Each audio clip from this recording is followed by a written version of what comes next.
நம்மளும் பேசக்கூடாது. ஏன்னா நாகரிகமாக பேசணும். விஜய் ரசிகர்கள் கொஞ்சம் அரசியல் புனிதல் இல்லாத இருக்காங்க, பேசக்கூடாதுன்னு நினச்சா வரம்பு மீறி பண்ணுறாங்க. விஜய் ரசிகர்கள் பெண்களை எடுத்து ஆபாசமாக சித்தரிக்கிறாங்க. ரொம்ப ரொம்ப திமுகவே பரவாயில்ல போல இருக்குது. அவ்வளோ கேவலமாக நடந்துக்கிறீங்க நீங்கள். தயவு செய்து கமலஹாசனோட கேவலமாக தான் உங்கள் கட்சி போகுது. இந்த மாதிரி நடந்தால் பெண்கள் மத்தியில் காரி துப்பப்படுவீங்க. சமூக வலைத்தளங்கள் பெண்கள்லாம் பயன்படுத்துகிறாங்க. இவ்வளோ கேவலமாக அரசியல் பண்ணுறீங்க. என்ன சொன்னீங்க? சீமான் ஒருத்தர் சொல்கிறார், விஜய் ரசிகர் வந்து சீமான் வந்து மரத்துக்கு மாநாடு போடுறாரு, மாட்டுக்கு மாநாடு போடுறாரு, ஆட்டுக்கு மாநாடு போடுறாரு, தண்ணிக்கு மாநாடு போடுவார், காற்றுக்கு மாநாடு போடுவார்.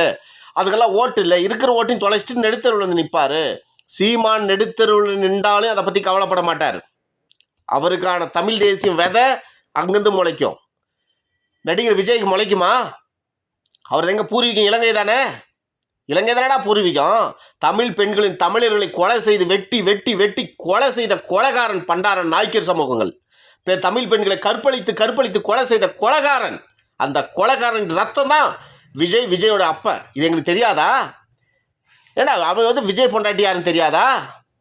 விஜயோட அம்மா யாருன்னு தெரியாதா? எத்தனை நாளைக்கு எங்களை ஏமாற்றுவீங்க?